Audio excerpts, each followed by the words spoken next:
Hello my friend, it's me again, BAWLER. I have some interesting news for you as always. Please subscribe to my channel and write what you think about it in the comments. Ukraine has just dealt another devastating blow to Russia's air force by wiping out an entire unit of Su-34 bombers in a pinpoint drone strike inside Russian territory. Putin now scrambles to figure out how to protect what's left of his air fleet because Ukraine has made it clear more strikes are on the way. On June 27th, Euromaidan press reported that Ukraine launched a highly successful drone assault on the Marinovka airfield in Volgograd Oblast. The strike hit its target with precision, leaving severe destruction in its wake. 4 Su-34 fighter bombers were reduced to rubble. These jets have played a central role in Russia's war, launching glide bomb attacks on Ukrainian infrastructure and civilians. The strategy? Terror. And it's been tragically effective. Since the war began, over 13,300 Ukrainian civilians have been killed, with nearly 33,000 more wounded. Ukraine's long-range drones traveled over 249 miles deep into Russia to hit Marinovka. But it wasn't just the aircraft. This airfield also maintained and serviced Russian planes, meaning Moscow just lost a critical logistics hub. No repairs, no air support. That means fewer glide bombs raining down on Ukraine. On the same day, Ukraine's general staff confirmed that SBU and SSO-ZSU forces had destroyed 2 Su-34 bombers and damaged 2 more in a joint operation. These aircraft were actively used in frontline bombings, including dangerous low-altitude strikes. They also set fire to Marinovka's technical operations sector, presumably where aircraft maintenance was performed, effectively shutting down key Russian support infrastructure. Please support my channel with a small donation. It's not much for you, but for me it's an incentive to keep going and bring you important news. I've included a PayPal link to support my channel in the description for this video. Thank you. Newsweek followed up with confirmation. Ukraine's drones completely destroyed 2 Su-34s and damaged 2 others, though the damage may be beyond repair. If Russia can't restore them or move them elsewhere, they're as good as lost. Officially, the Russian Defense Ministry has stayed silent, and that silence speaks volumes. Normally, the Kremlin dismisses Ukrainian drone attacks as minor or claims their air defenses intercepted the threats. But this time, with 4 jets gone and critical facilities damaged, they've gone quiet. Russian military bloggers, however, have not. According to defense blog, pro-Kremlin Telegram channels confirmed the strike and blasted Russia's lack of air defenses. Fighter Bomber, a channel closely linked to Russia's aerospace forces, issued a blunt statement.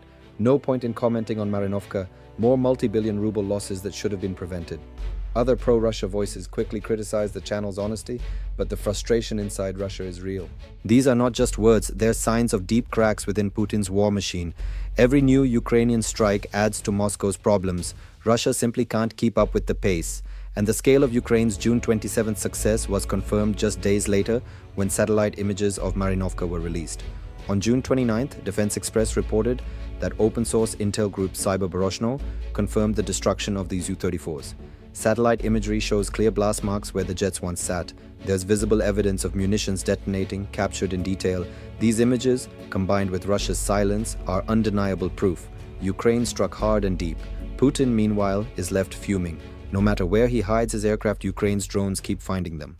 And every hit costs him dearly at a time when the Russian economy is already buckling under the strain of war.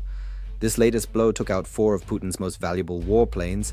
The Su-34, known to NATO as Fallback, is a 2-seat, twin-engine, multi-role strike fighter, more advanced than the Su-27 and a planned replacement for the Su-24. Russia designed it to dominate contested skies, but Ukraine has denied Russia air superiority from the start, forcing Putin to keep these jets behind friendly lines. Each Su-34 is powered by 2 30,000-pound thrust engines, with afterburners pushing it to Mach 1.8. It can fly over 2,400 miles and reach altitudes above 9 miles, high enough to evade most Ukrainian air defenses if Russia dared to deploy them more aggressively. The aircraft is packed with high-end tech, including phased array radar, advanced EW countermeasures, and a GLONASS-based navigation system. It supports pre-programmed flight paths, giving it versatile combat potential, and it's armed to the teeth. Alongside its 30mm cannon, it carries a deadly mix of missiles and bombs, from Kh-31 APs to Kabi 1500 KRs, capable of hammering ground targets and cities alike. These are the same glide bombs that have ravaged Ukraine, made from repurposed Soviet-era stockpiles. But now, with 4 Su-34s gone, that threat is weakened. Even though Russia originally received 131 of these jets, some were lost before the war. Current production is sluggish. Just a trickle of upgraded Su-34Ms have been delivered since 2020, with the latest batch arriving only in April 2025. That's nowhere near fast enough to replace what's been destroyed. Ukraine now knows it can strike again. Putin has a problem, and it's twofold: loss of high-value aircraft and the price tag. Each Su-34 costs roughly $36 million, meaning Ukraine caused over $144 million in damage using much cheaper drones, and the Kremlin's financial reserves are drying up fast. Business Insider reports that by fall 2025, Russia could be out of money. Its sovereign reserves have plummeted from $117 billion in 2021 to just $31 billion. These drone strikes aren't just battlefield wins. They're part of a broader economic war, draining Russia of cash and capability. Just 2 days before Ukraine's June 27th strike, Russia had launched a major aerial assault on Ukraine, killing 10 and injuring 50. Ukraine intercepted 21 out of 23 Shahed drones, but not all was stopped. Odessa was hit, Sama was hit, lives were lost. Putin's plan for 2025 clearly involves ramping up glide bomb production. Euromaidan Press reported that Russia aimed to produce 75,000 glide bombs this year, double the rate from late 2024. That strategy remains, but Ukraine's drone strikes may derail it. Marinovka, located just 249 miles from the Ukrainian border, was a prime staging ground for these attacks. Even if it wasn't launching strikes itself, it supported jets at nearby bases. Its loss is a blow to Russia's broader operations. Older planes may replace the destroyed Su-34s, but they're less capable and nearing retirement. Ukraine's drone warfare is chipping away at Russia's air force, and fast. If Ukraine keeps up the pressure, Putin may be left with a stockpile of bombs and no way to launch them. That's especially troubling following Operation Spiderweb, Ukraine's earlier strike that used 117 drones to hit 4 or 5 Russian airfields, knocking out a third of Russia's strategic bombers. Before that attack, Russia had about 130 strategic bombers. Now, fewer than 100. And every new hit, like the June 27th strike, chips away at that number. Operation Spiderweb saw Russia lose Tu-95MS and Tu-22M3 bombers, key platforms for long-range attacks. Aviation expert Justin Bronk from RUSI noted that these losses push Russia's air force beyond capacity, with no quick replacements in sight.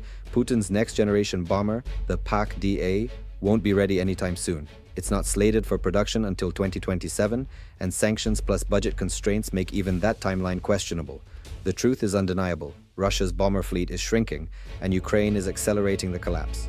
And Russia's air defense, it's failing. On June 27th, Ukraine exposed just how thin those defenses have become. Even pro-Russian military bloggers admitted Marinovka should have been impenetrable, but it wasn't.